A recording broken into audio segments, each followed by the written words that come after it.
Au centre de cette rencontre entre le président du Sénat congolais Pierre Ngolo et le professeur Francine Toumi, présidente de la Fondation pour la recherche médicale, un plaidoyer en faveur de financement de la recherche médicale en République du Congo. Le professeur Francine Toumi a sollicité que le Sénat fasse entendre ce plaidoyer auprès du gouvernement.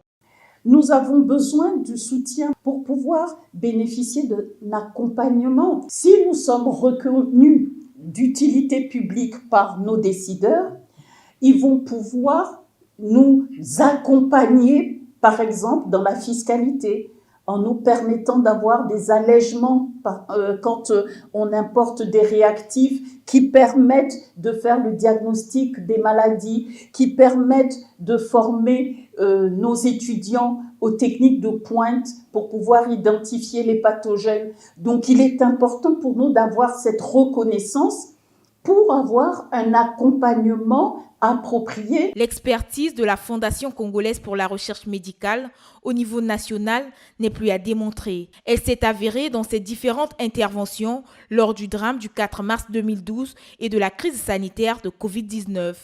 Dès 2012, lorsqu'il y a eu cet triste événement, la Fondation congolaise pour la recherche médicale a apporté sa contribution en faisant les empreintes génétiques. Nous avons pu identifier des corps qui n'étaient pas identifiables par les méthodes conventionnelles. Au moment de la pandémie de la Covid-19, la Fondation congolaise pour la recherche médicale a été immédiatement aux côtés du Laboratoire national de santé publique pour apporter son aide dans le diagnostic de l'infection.